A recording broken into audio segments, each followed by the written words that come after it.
welcome to my world. I'm your host, Kevin Rutherford. It is Thursday, August 22nd. It's time for a free-for-all. No theme, no guests. It's all about what you want to talk about today. Phone lines are open. 855-950-3835 is the number to join us. If you're listening on the app, hit that call now button. If you don't have the app, you should get it. Just head on over to your app store, search for Let's Truck, and then the Audio Road Network app. You can listen, you can call in from the app, you can listen to all the shows we've done over the past several years. So if you don't have it, go get it. All right, while we're waiting for some calls to come in, I have a whole list of things here that I've been collecting for a while. News stories that I wanted to talk about. I can tie some of these together. Looking at this list, I only have an hour, by the way. It's Thursday, so coming up in the next hour will be Mike and Kevin Beckett with Rolling Toe.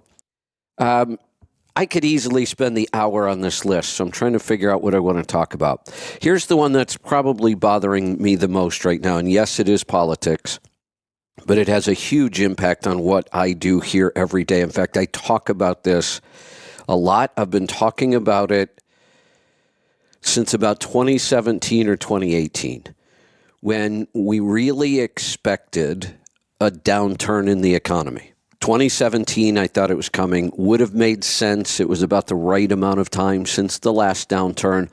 We watch patterns in order to try to predict what's coming in the economy. And when you're in business, it's important. It's important for all of us. It affects our investment decisions, our financial decisions, our job and business decisions. So I've been watching it, and anybody who watches this show knows I've been saying the same thing year after year. The numbers aren't making sense. Why is this happening when we really thought this should be happening? And it's not just me. I follow financial analysts that do this all day long. They've done it for decades. They've been saying the same thing. We don't know. The numbers don't seem to make sense. Here's a big reason why. And I am just, first off, shocked by this revelation, and then shocked by what I saw last night at the Democratic convention. So here's what I'm talking about. For the last 3.5 years, what we've heard from this administration, I can't tell you how many times I have heard Biden scream at us, we created more jobs than ever. We created jobs. Look at all these jobs we've created over and over and over. Unemployment went down. We created jobs. It was an absolute lie. The numbers came out yesterday, what they call the revised numbers. Now, we always revise the job numbers. I understand that. The original number that comes out is an estimate, and it's based on what employers think they're going to hire. So it's an estimate based on some polling and some other data that says, look, we think that employers are trying to hire this many people. There must be this many new jobs. So it's always an estimate. And then when the real numbers come out, and the real numbers we gather those from payroll.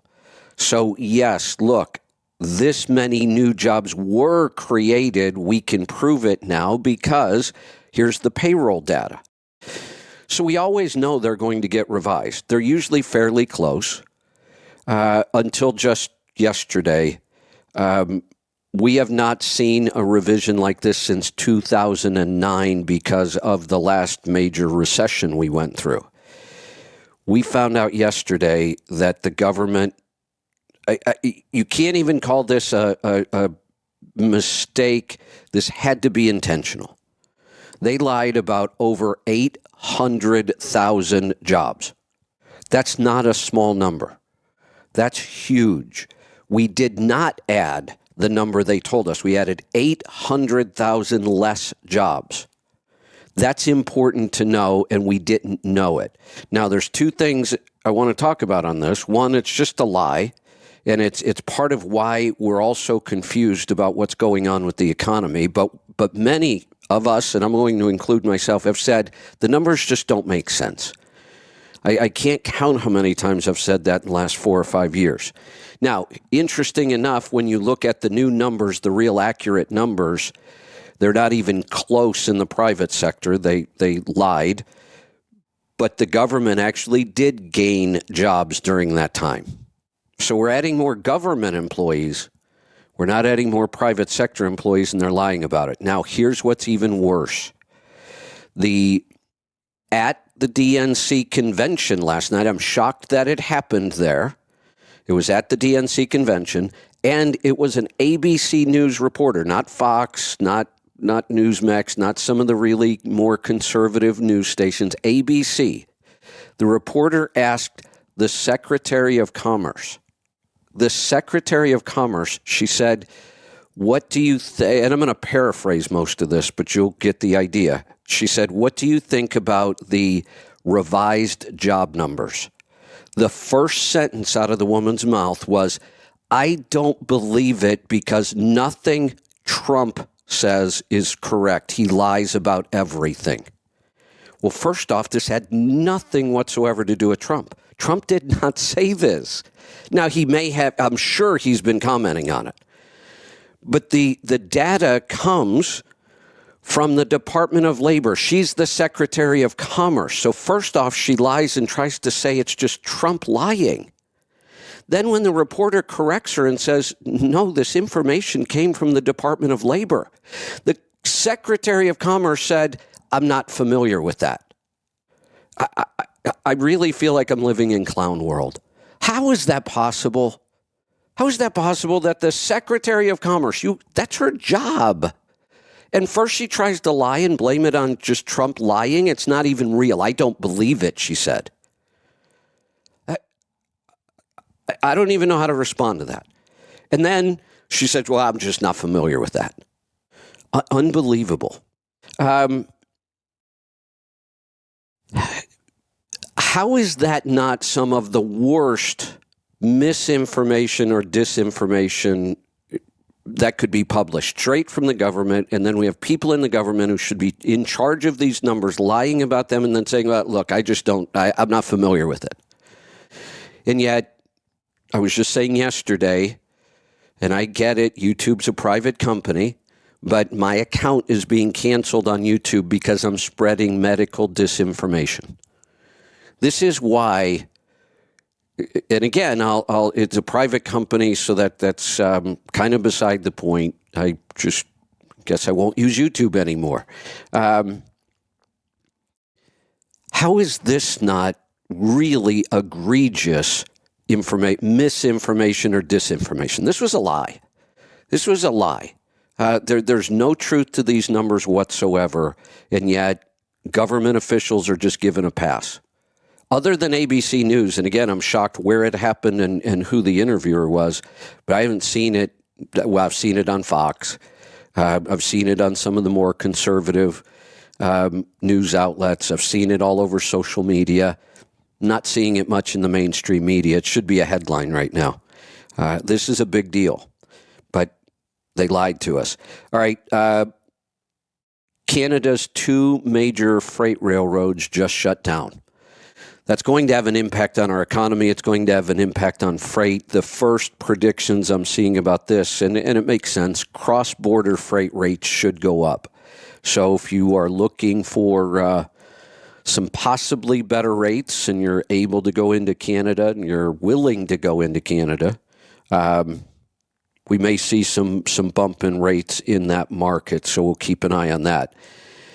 A couple of the policies I'm seeing coming out of the potential administration, the Harris-Walz administration. She has talked about price controls on food and groceries. That is a horrible, horrible idea. Price controls have never worked anywhere. They cause shortages. It's a really, really bad idea, but they're talking about it. I've seen them talk about wage controls for executives and company owners. That is absolutely wrong. I don't care if the CEO makes $1 billion, and the employees are all paid minimum wage. I don't care. It's a free country. It's a free market. Go work somewhere else if you are not happy with that, and that person's company wouldn't exist anymore. We have options, and the government is not the right option to control this, ever. It's been tried in the past. Not even that far in the past. It's been tried in my lifetime. Nixon tried price controls. They tried wage controls. Wage controls on executives gave us health insurance for employees, which is a really bad idea, and it made a mess of our health insurance. Employers should have never been paying for employees' health insurance. They don't pay for your homeowner's insurance or your car insurance, or they should have never gotten into that. They did it because the government said you can only pay your executives this much. So the company started saying, okay, well, we'll reward them some other way. If we can't pay them, we'll give them more benefits. That kind of stuff to me should just go away. I do a job, you pay me. We should get rid of all the health insurance and all the other crap that it just messes up that whole scenario. What else were they talking about as far as price control? Here's the way they were going to control CEOs and executive wages. They have this formula that if the differential between what the average employee is paid and what the CEO is paid, if that differential is too big in their opinion, they have huge tax penalties on the CEO. This is a horrible idea. Now, here's another one I'm just actually shocked about. So far, for 3 days, what I've seen at the DNC convention is that they're basically bashing rich people. We need to tax the rich. We need to tax the rich.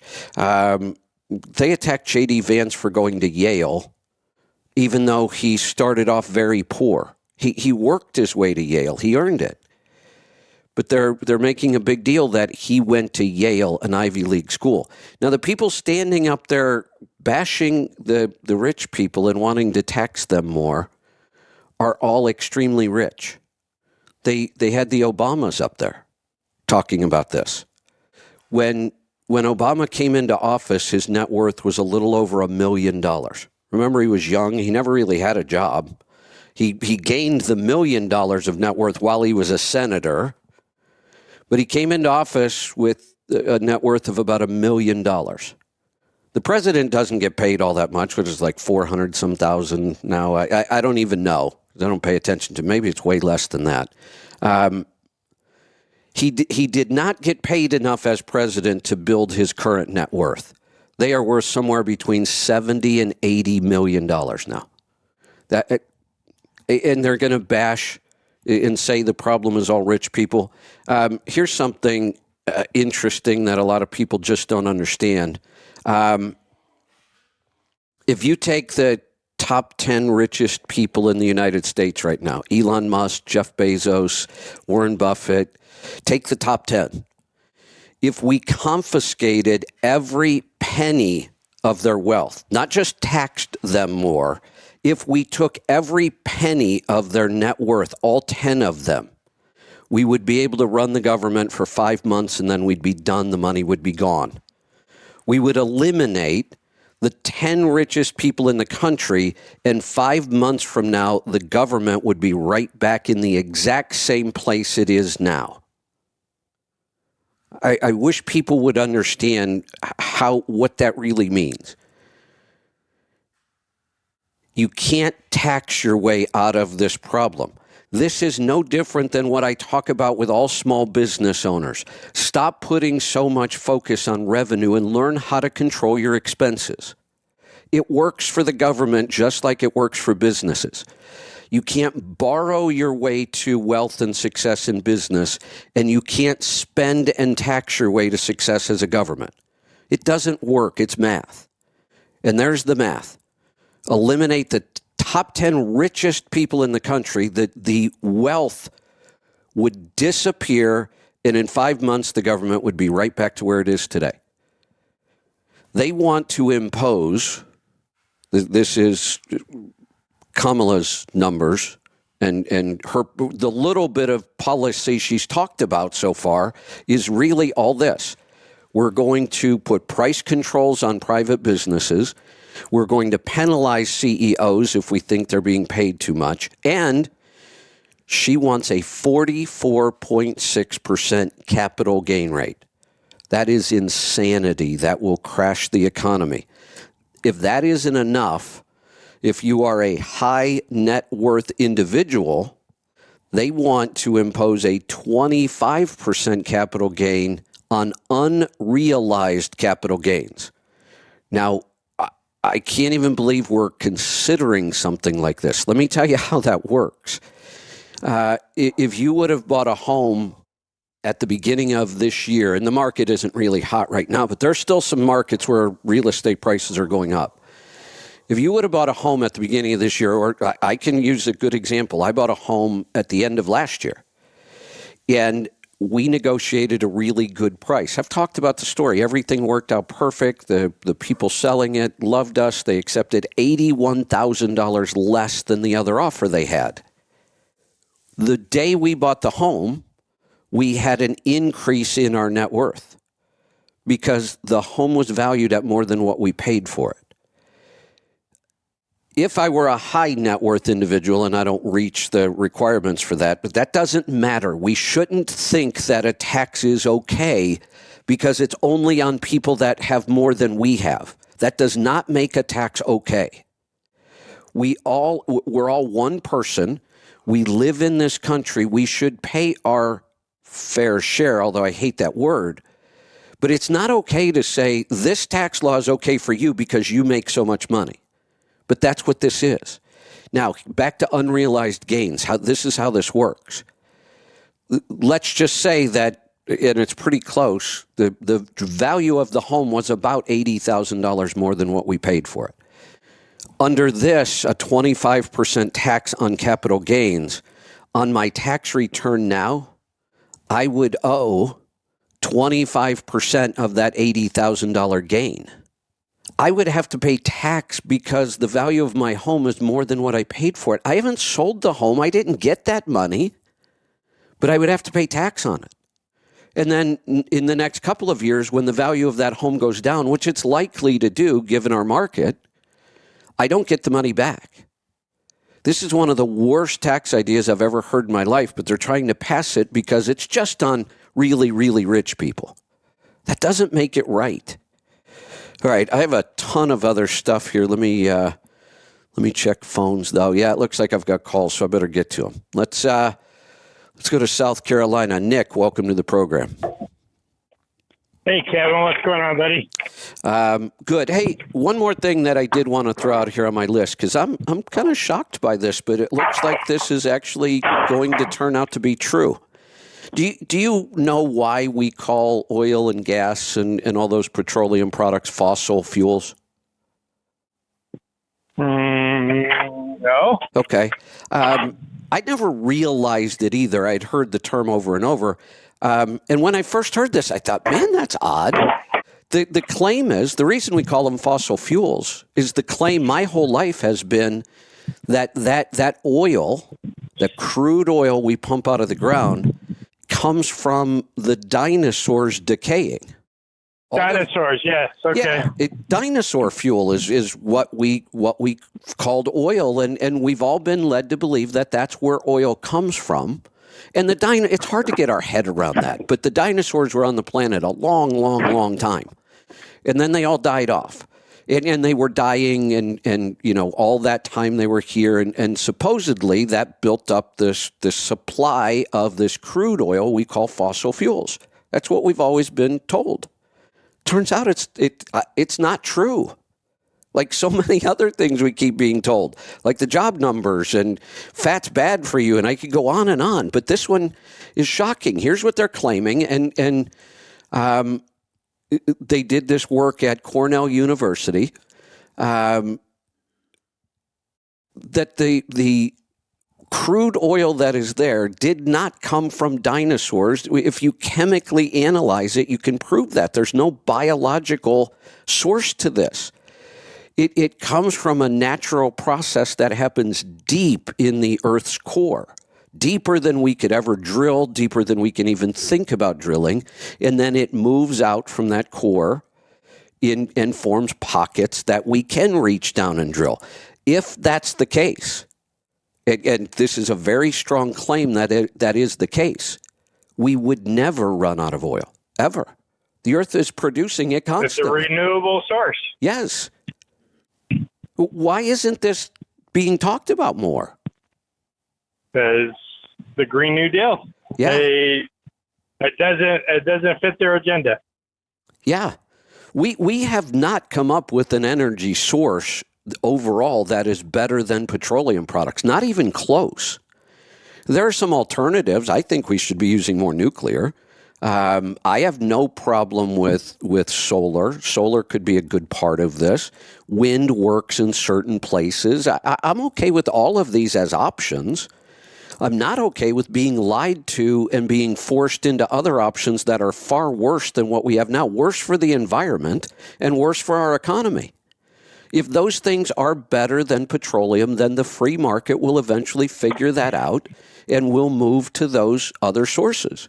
But as of right now, it's not even close. And we've been told, well, we're going to run out. We've been told that since the 70s. And yet, every year we find that there's more and more. Nobody talks about that anymore. This is completely renewable. We're not going to run out of oil. All right. Now, what's on your mind today? Anyway, well, you touched on one of the things that was on my mind about the jobs.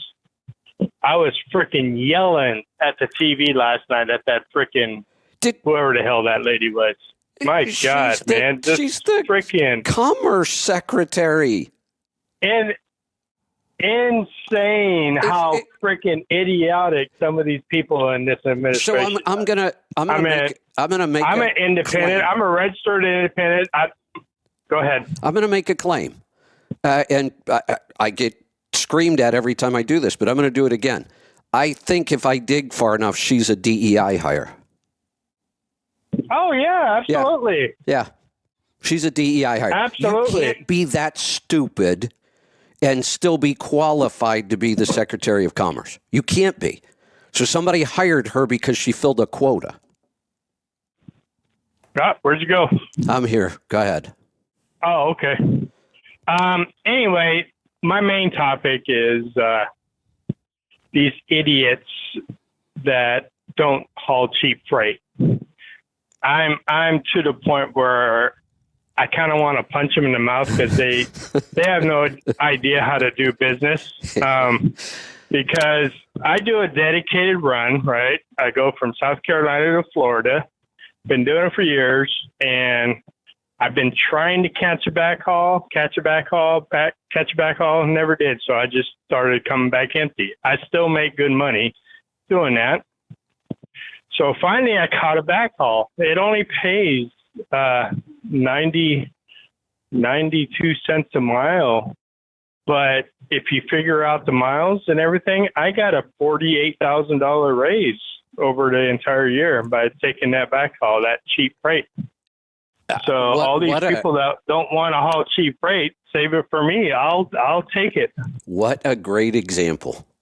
That is a really, really great example, the way you presented the numbers, that yes, on the surface, it sounds like a horrible rate. You know your cost. And I've never understood the idea of I will run empty for nothing before I'll take that freight. How is zero not the worst freight rate ever? How can you stand there? I mean, I'm running the miles anyway. I'm going the same direction, going the same amount of miles, nothing. But here's why they hold so strongly to this belief that they will scream at you and tell you are the problem. It's because they don't, it's because they don't understand basic business, how it works. That supply and demand is a real thing. They don't believe this. They believe that if the rate is too low, somebody is trying to cheat them. That's not the case. Every business on the planet, every business that's run properly, tries to minimize its cost. This is what I'm talking. It's what I'm screaming about all the time. I scream about it in business. Now I'm screaming about it in government. You can't keep tax and spend. It doesn't work. And it's the same concept. Yeah. You have to stop spending money. We are. It's just insane how fast we're spending money right now. I heard Biden talk. I don't even remember what policy it was, but some big policy he was bragging about, and that it was going to save $500 million, which sounds like a big number, right? We're going to save $500 million over a 10-year period. Now, I have a problem there because none of the 10-year predictions ever come true.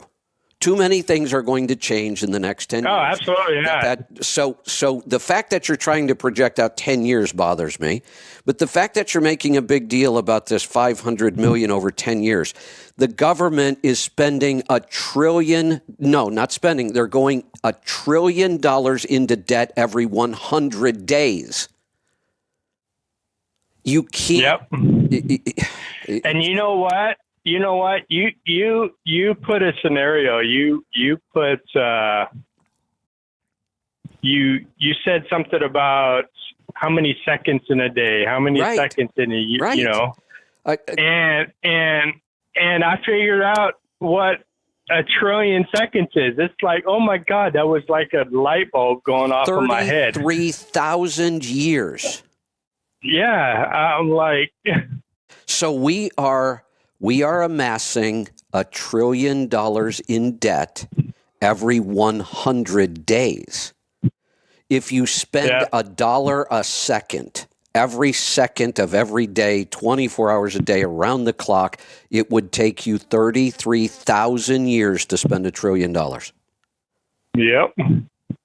That's great. It is, and people don't understand what's going on. And when we talk about the fact that we thought there was an extra 800,000 jobs added to the labor market, and it turns out not to be true, that's you can go into any restaurant and nobody's in there. It's like, where the hell are all these people? Correct. All these jobs, where are they? Well, it's ridiculous. The warehouses. Warehouses are short on people, and everybody's short. It's like, I don't know. Our company's short, and I'll tell you why we're short. For a while, it was because when we had more money and more cash flow and we could have afforded to hire somebody, I couldn't find anybody qualified. It's such a bizarre market. Now that there are plenty of people to hire because people are getting laid off and nobody's hiring, and now there are people. Problem is now with inflation and we haven't raised our prices, I can't afford to hire anybody right now. We have everybody in the company working as hard as they can work, and that's just what we have to do during this time because I can't afford to hire anybody. It's ridiculous. Hey, I got to deal with my customer, so I'm going to let you get on with what you're doing. Nice talking to you, and I'll call back in again someday. Do it. Tell your customer we said hey. Let's go to Oklahoma. Paul, good morning. Howdy. What's on your mind today? So my wife came out of medical, actually. All right. My wife came out of and I never did believe that oil came from dinosaurs. Maybe I'm weird, I don't know. So, well, that's why we call it fossil fuel. So my wife came out. It comes from a dinosaur body decomposing. I mean that's what we've been told my whole life. It always sounded really weird to me. Oily. Yeah. That always sounded odd to me. The thing I couldn't get over, and this just because I can't comprehend how long dinosaurs were on the planet, how many of them there were, how big they were. I always thought, come on, if this was all just dinosaur decomposition, we should have run out a long time ago. Yeah. So back to the hospital story. So my wife come out of hospital yesterday, and then the home health care nurse, because she has to have this hook up an IV every 8 hours and sit there for 30 minutes or so while that goes in. So this nurse, young lady, 28 years old, she shows up and, she's asking all the questions and do you smoke, do you drink, blah, blah, blah. You vaccinated, COVID vaccine? I said, absolutely not. And I said, we're not even doing that. And she's like, good. She said, I'm actually an anti-vaxxer. I said, really? And she said, yeah, I don't even like the flu shot. Really?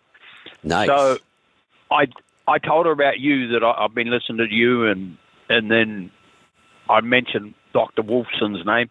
And the first thing she asked when I said about him, she said, what's his opinion about statins? And he said, I said, absolutely not. And she said, he's worth listening to. Nice. So there's hope for us. There's hope. Yeah. There's hope. Hey, Paul, it's funny that you mentioned that. I'm wearing my custom anti-vaxxer shirt today. Yeah. So, but it was quite refreshing and she's quite a hard case, actually. So yeah, so, that's good to see. Yeah. There is hope. Yeah. And here's something else I will say. I'll just stick with politics today because it kind of seems like a theme. There's some really interesting things going on. I've seen interviews where Trump is really talking about going after Big Pharma. We have that interview. I had Casey Means on my show a month or so ago. I'm so glad I got her because I doubt that I would be able to get her on the show now. She is popular everywhere. Tucker did a fantastic interview with her and her brother, Callie. And I've been trying to get Callie on the show. We haven't been able to do it yet. He got them both on, did an incredible interview, and it exploded. RFK Jr. retweeted it several times. A lot of big practitioners have retweeted it. It's getting a lot of attention, and it's all about with the same thing she talked about on our show, on how our food and our medical system is destroying our health.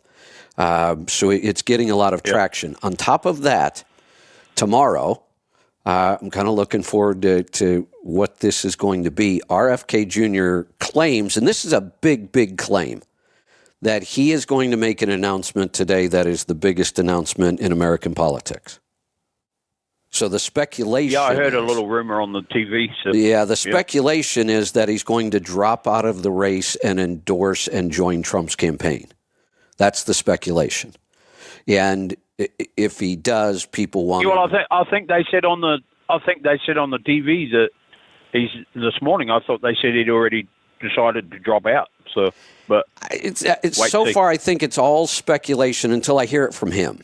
I've seen reports where this is coming from his campaign, that he was considering this. That was reported a lot, but it was not definitive at all. And then he came out specifically and said, him and his vice president pick, Shanahan, who at first I thought was a horrible choice. The more I see of her, the more I'm impressed. Because she comes from big tech. I expected her to be way too liberal, but she's really not. I'm actually pretty impressed with her the more I see her. But they have now said, tomorrow we will make this announcement. It will be the biggest announcement in American politics. That's a pretty bold claim. So I'm hoping it's not just, a lot of hype, that it's for real. And imagine this. Now the talk is that Trump's campaign is going to heavily include Tulsi Gabbard, RFK Jr., Elon Musk, and I think there might have been one more big one in there. All four Democrats, lifelong Democrats. That's pretty interesting. Now, you could say, well, no, RFK isn't a Democrat, he's an independent. The only reason he's an independent is because he wanted to run against Biden in the primaries, and the Democrats just shut down the primaries. They just said, no, we're not going to primary. Joe's our guy. We're going with Joe. There aren't going to be any primaries. And then the next day, Joe wasn't their guy anymore. There are no primaries. And now Kamala's been installed. So that's the only reason he left the Democratic Party. He wanted to run as their candidate. They told him no. So he went independent. Now it looks like he's kind of joining the... maybe. But it's interesting to see that some of the most important people around Trump right now being talked about for big cabinet positions are all Democrats. Or used to be Democrats. I don't believe they are anymore. The hardest thing about RFK is listening to him talk, in my opinion. He's got some good ideas. He's got some terrible ideas, but it's hard to listen to him. That is my exact feeling. Same thing. He's got some excellent ideas that I absolutely love. He has some ideas that I absolutely hate. And it is sad that he's hard to listen to. It's not because of who else did I just watch the other day that I said they're really somebody, and they were hard to listen to just because, not because their voice is damaged, it's just the way they talk. Some people are just not easy to listen to. He can speak very well. His voice box is damaged. And his claim is that was a vaccine that caused that. That's one of the reasons he's so anti-vax. But he is very, very difficult to listen to because his voice box is so damaged. It is hard. I agree. Yep. So, okay, your phone's breaking up. I'll let you go. Bye. All right. I don't know what that is. I keep worrying. It's definitely not on our end, unfortunately. It's part of this phone system.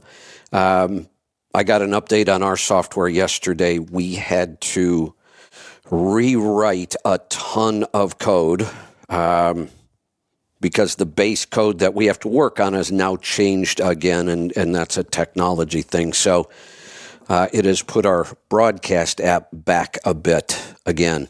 Let's go to Mississippi. Cole, welcome to the program. Hey, Kevin. Hey, I was just driving this morning thinking about rates, and I'd listened to Monday's show with Brent Hutto, and he didn't give the weekly rates this week. Probably you guys got to talking, but I wanted to talk about the difference between the number that he always puts out and the average rate per mile.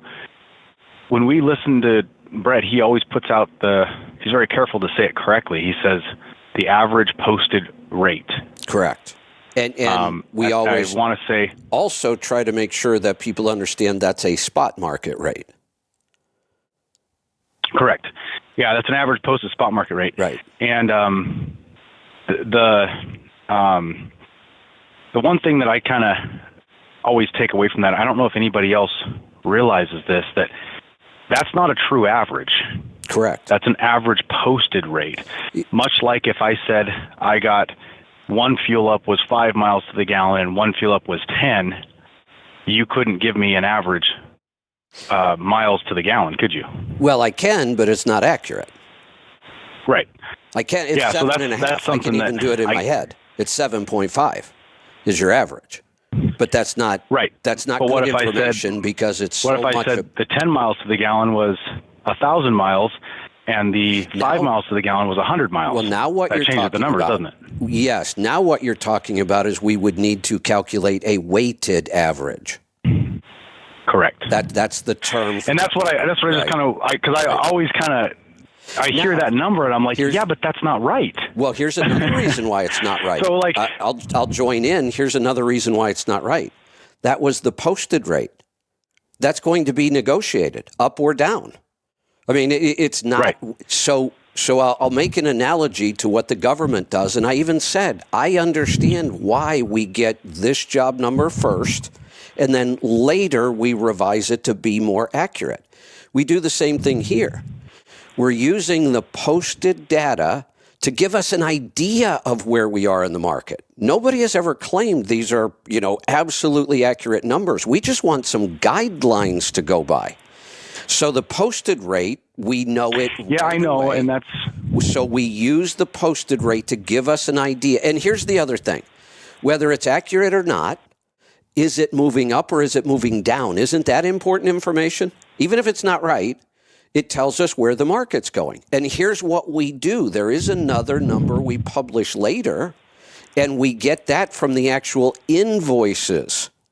So the first number, just like the government, they make an estimate based on what employers are telling them they're going to hire. Then we wait to see tax numbers, payroll tax, and we have an accurate number. This is exactly how many jobs got added. We do the same thing here.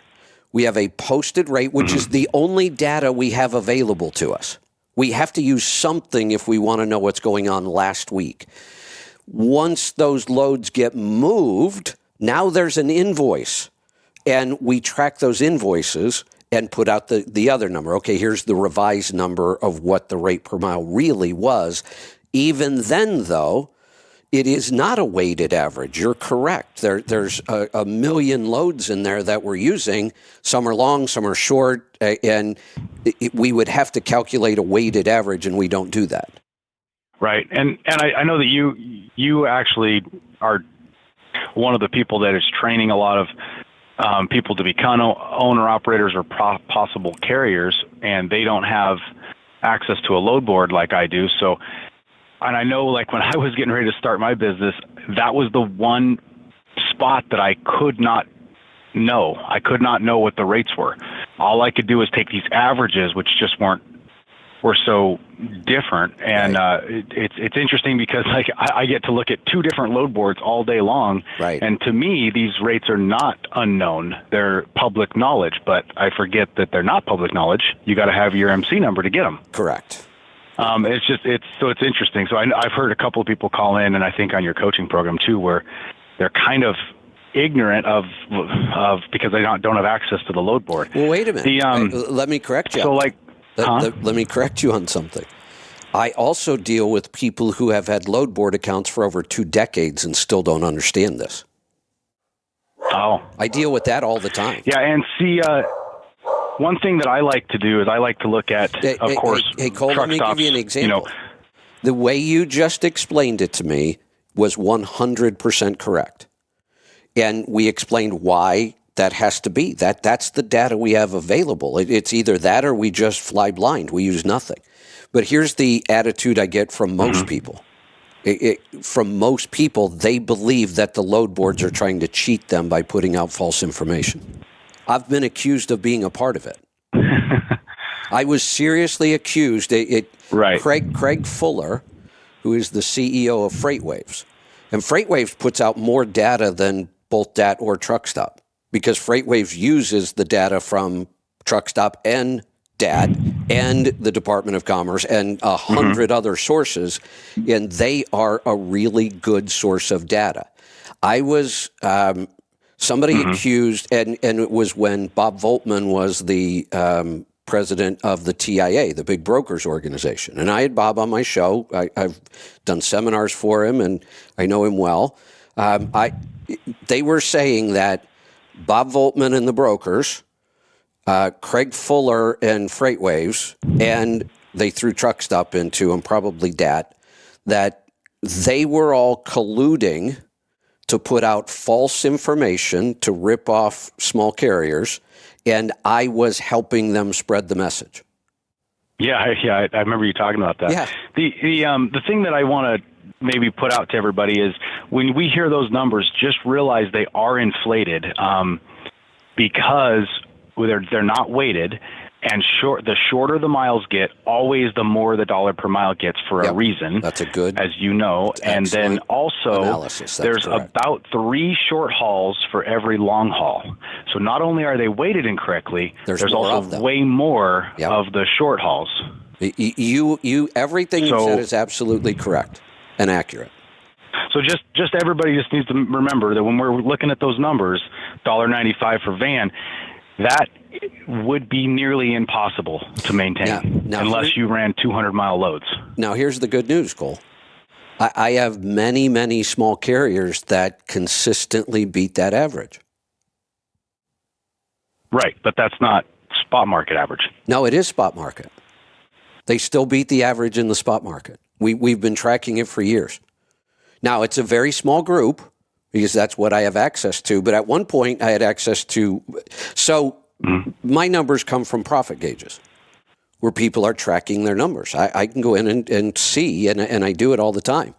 When I used to work with ATBS, I had access to their data, and at the time, they had 15,000 owner-operators.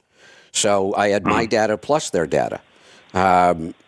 We know that you can beat even that posted average, which is inflated. We have owner-operators that do it all the time on the spot market. And it's by doing and the one reason for that, Kevin, I think would be because I end up doing that sometimes too, is we get the choice to not run the worst markets. The average has to take even the worst markets. That is my point. That And it really gets confusing because you are absolutely correct that the average is inflated. And I try to warn people, if you are doing what everybody else is doing, which is just logging onto the board, searching for random loads, trying to pick the one with the highest rate, you will end up below average. And it's an inflated number. Right. So you're in trouble and you don't even know it. But on the other hand, if you do things correctly, if you find a couple of good brokers, you build some relationships, that broker's still pulling their freight off the spot market many times. You can beat the average. We do it consistently. Yeah. And the thing is, too, not only are you beating the average, you also have deadhead in there too. So you're beating the average on both accounts. That's exactly right, because we are not tracking. Because that's the thing I look at too. Right. Yeah. The interesting thing before I let go here is I'm parked here waiting to offload, and I looked up 2 loads in the area that I'm at. One was the longest length of haul, and one was the shortest length of haul.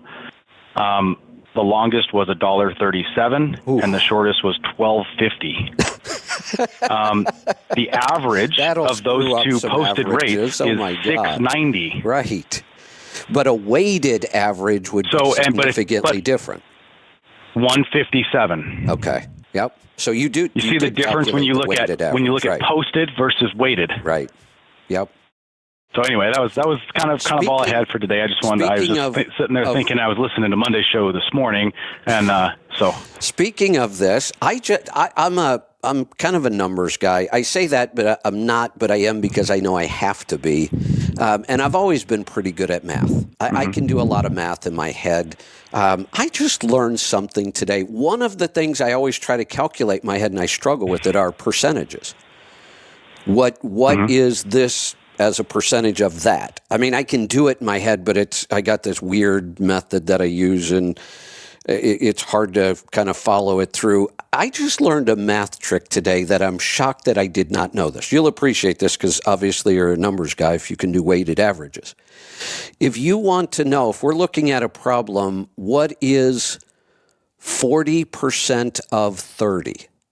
Now, I can do it in my head, but I have this weird, long, drawn-out process I have to go through to try. Do you know? So we want to know what is 40% of 30. You take the 40 and the 30, you cross out the zeros, and you multiply 4 by 3. 40% of 30 is 12. It works every time. How did I not know that? What if it's not zeros? What if it's 5? It doesn't matter. If it's a 2-digit number, and I haven't tried to go out to a 3-digit yet to see how this works, but if it's all two-digit numbers, it doesn't matter. If it's 32% of 54, it's the 3 times the 5. I mean, I watched them do example after example. I haven't gone to do it myself. I just watched this on a video. But it worked every time. They even did it with a fraction, a 20.5, and it still worked. So did you get all the points, or was it just rough? No, it looks to me like it's exact. I got to go play with it because maybe they just cherry picked these certain but they did like 5 different problems, and they show you the math, and I'm watching it. And I'm like, wow, that's crazy. It's so easy. So I'm going to go play with that and see if it always works. Yeah, totally.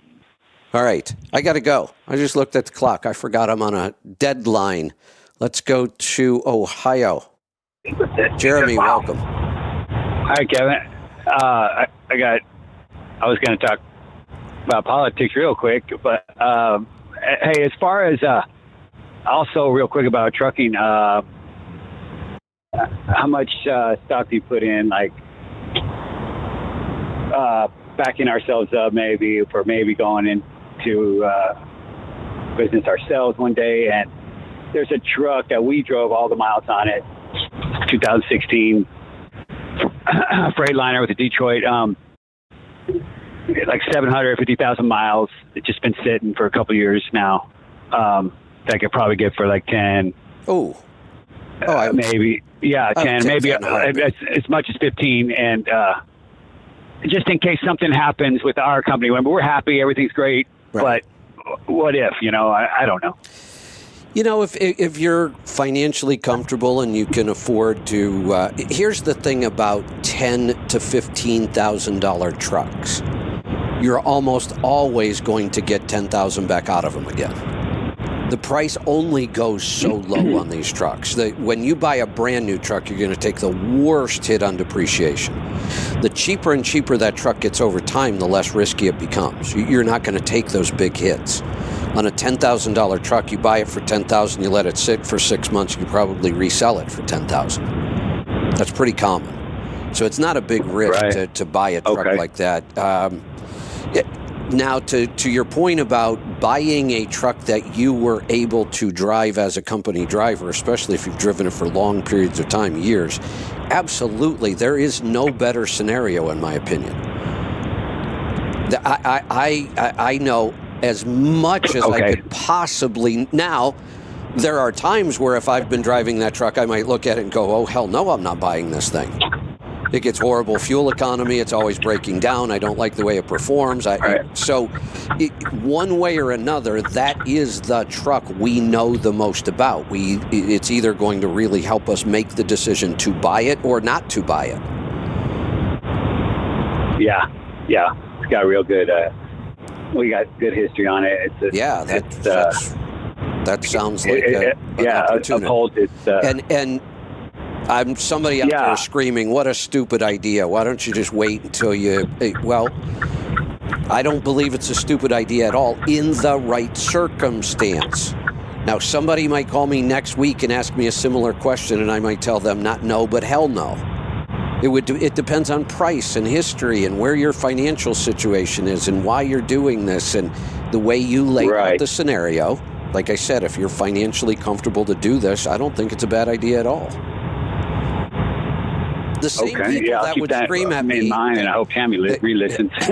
the same people that would scream at me, "Oh my God, that's a stupid idea. Why would you tell them?" Are the same people that will go out and pay $70,000 for a pickup truck that earns nothing. Yeah.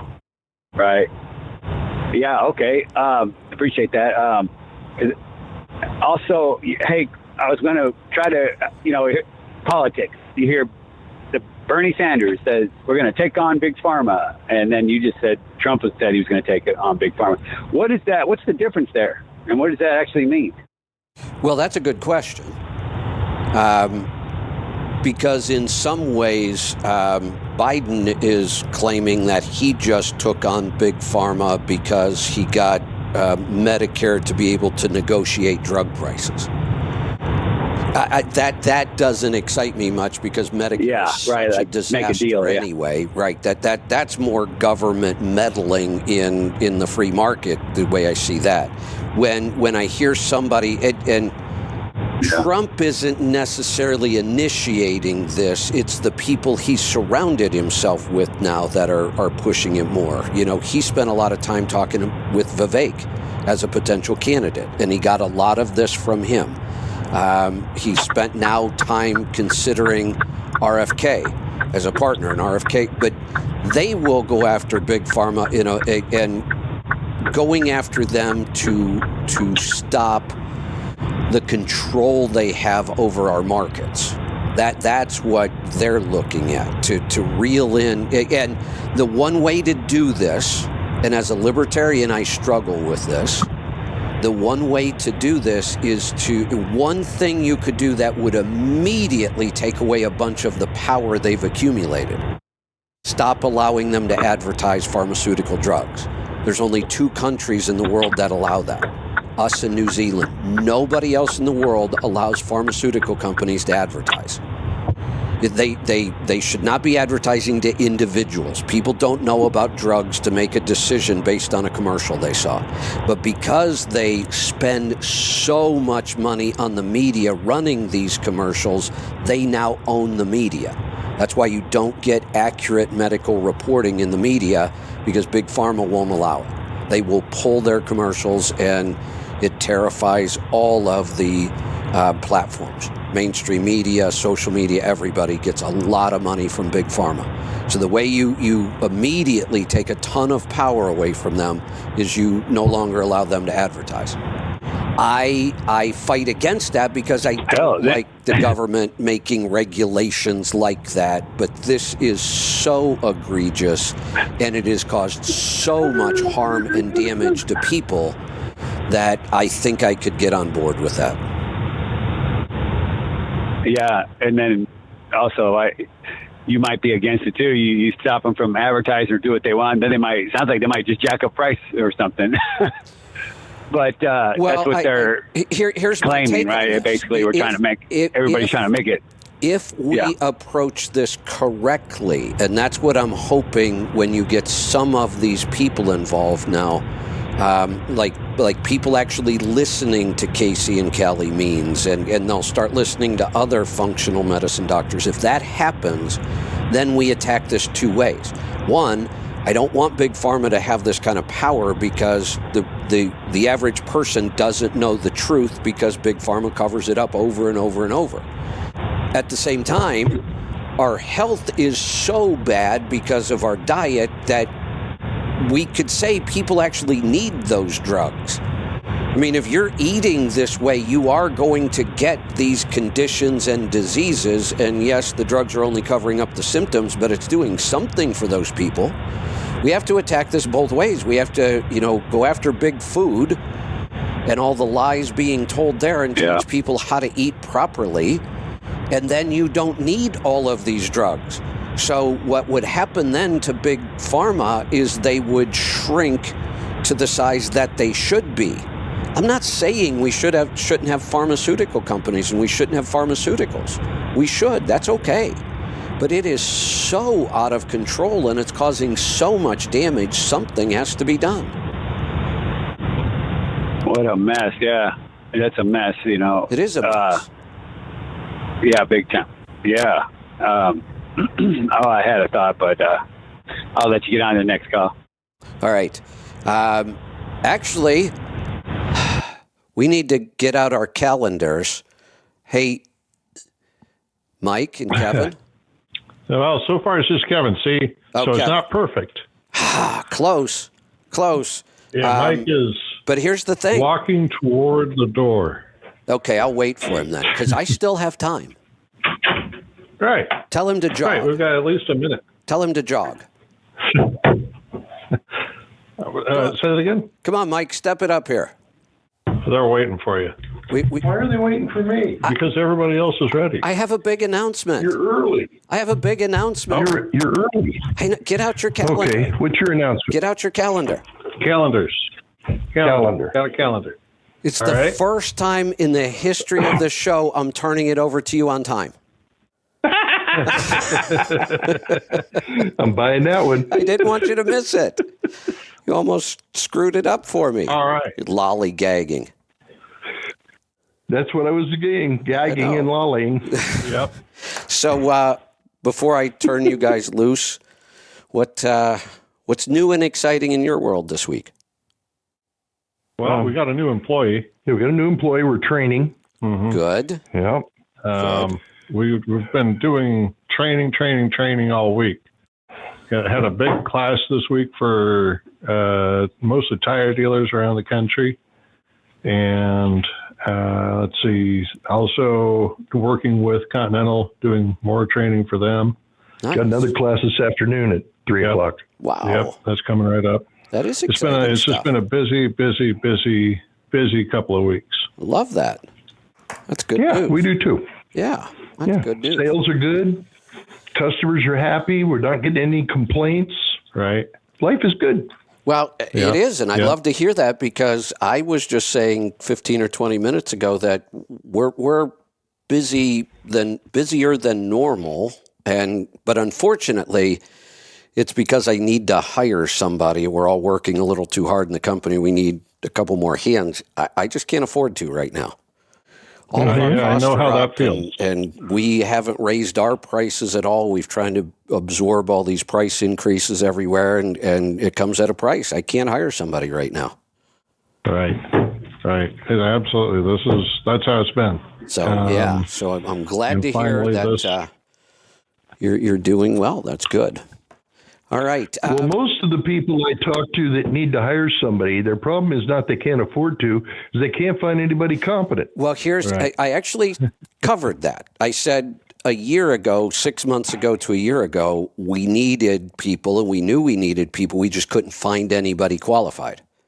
And so we didn't hire because we couldn't find anybody qualified to hire.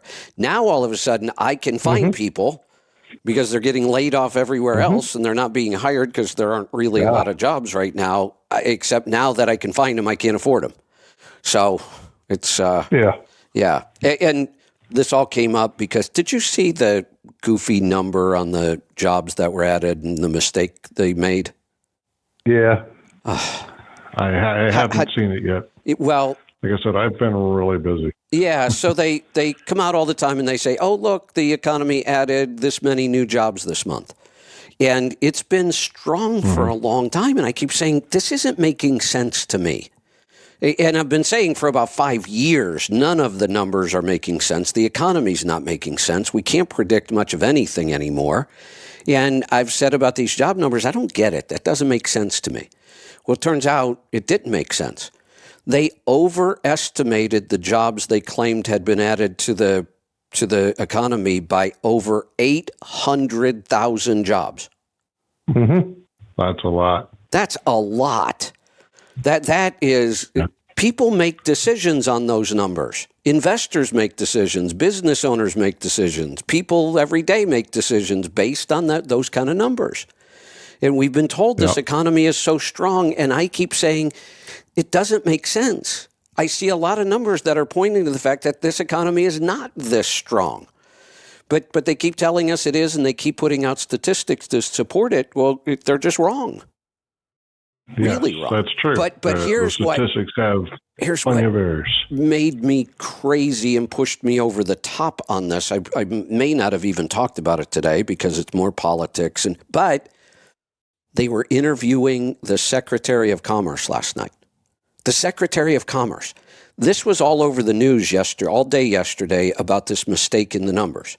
Last night, the end of the day, they're interviewing the Secretary of Commerce, and they asked her, what do you think about these numbers being so wrong? The first sentence out of her mouth was, I don't believe them because Trump lies about everything. What the hell does Trump have to do with this? That's what the Secretary of Commerce said that. I don't believe those numbers because everything that comes out of Trump's mouth is a lie. And the interviewer was even shocked. And she looked at her and she said, no, these numbers came from the Department of Labor. And you're the Secretary of Commerce. And her response was, I'm not familiar with that. I thought it was a parody. I thought that can't be real. But it is. So it got me a little fired up today. Secretary of Commerce out of touch with their own office. No, can't happen. Can't happen. I've been brutally attacked for calling her a DEI hire. But it's the only. Boy, you're really breaking up there, to Kevin. us. Yeah, and I'm sure the recording is fine. He was fine when I got on. I know. So I think it just has to do with maybe it's our connection. No, it's not. Or something. We've been trying to solve this problem for a couple weeks. It's in the phone system that we don't control. We've tried everything on our end, and the good news is what people hear on the app and on the recording and on the show, you don't hear any of that. It's only internally on this phone system. So I'll stop annoying you guys because you have calls. You should probably. You have a great day. All right, you too. We do. Thanks as always. All right, bye. All right. Thank you. Be safe, be profitable, be fit and healthy. Always do the hard work and master the journey.